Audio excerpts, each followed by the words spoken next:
Welcome back to the Relius Reviews. Today's review is focused on Claws, Season 4, Episode 6, entitled Chapter 6, Greed.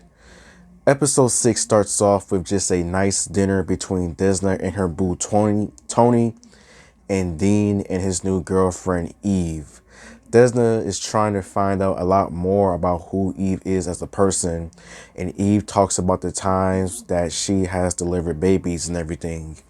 The dinner ends on a pretty horrible note when Eve basically violates Dean in the worst way possible by saying that technically they're not boyfriend and girlfriend.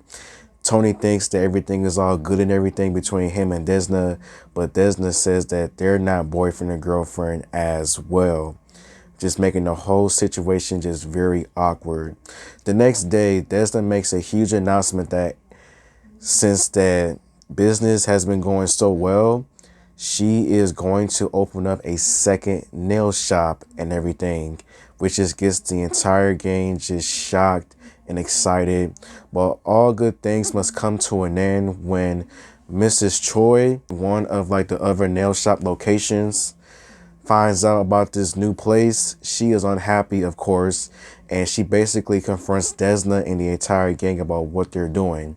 And then long story short, Jen chokes the everlasting crap out of her because of her disrespectful to Desna and to the entire gang. Uncle Daddy was able to avoid jail due to certain privileges that he mentions, and thanks to Quiet Ann's friend Cherry, they are able to potentially secure a new deal when it comes to selling their fentanyl packages and everything. And Uncle Daddy, due to the crazy excitement because of it, he suffers a heart attack and he envisions his dead wife. And his dead wife gives him advice about how to leave a lasting legacy when things come to an end. And Uncle Daddy decides that he wants to leave his legacy to, I guess, Anne's unborn child, which is just crazy to say the least. Dr. Ken's relationship with his girlfriend Selena comes to a very screeching halt when it is revealed that Selena is the daughter of one of Dr. Ken's former patients, and Dr. Ken realizes that those two are very old and age differences by a lot. Tony and Jen start becoming a little bit more closer as Jen, ever since losing her kids, has been struggling a lot. She's taking Oxycontin pills, just spiraling out of control. And Tony, Desna's boo, those two start to talk a lot more, and only time will tell with how serious that may possibly get. Mrs. Choi is about to sue Desna for what Jen did, and realizes that if Mrs. Choi goes on with her lawsuit, there is no possibility that Jen will ever get back her kids. So Desna is basically forced to pay Mrs. Choi like $10,000 a month to keep her mouth shut. And this is where Desna is really starting to become extremely greedy. This is where this girl is just going way too overboard. Instead of deciding to pay $10,000 to Mrs. Choi, she decides to show who's boss by putting Mrs. Choi's nephew on a t-shirt and putting his body in a very disrespectful position. And I don't know what to say about that. This girl has been going way too overboard when it comes with the killings this season. Quiet Ann, at the same while, has been trying to continue her journey with saving up money in order to get out of town. She finds out that her record cannot be expunged due to obvious reasons, which just gets her upset, but she still figures out a way to somehow, some way get her record expunged.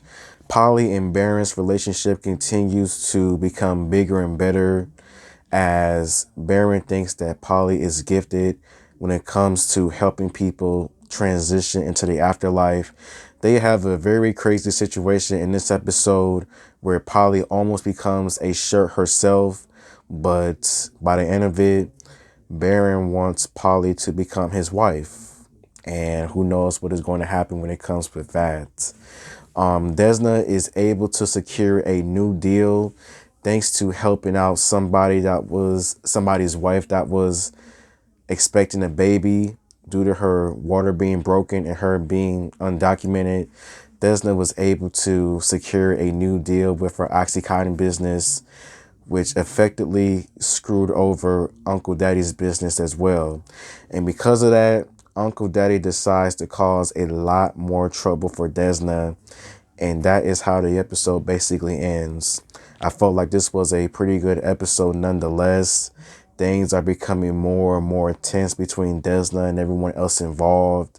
Some of my predictions that I have is that I think that Desna is definitely going down for some of these murders that she has committed.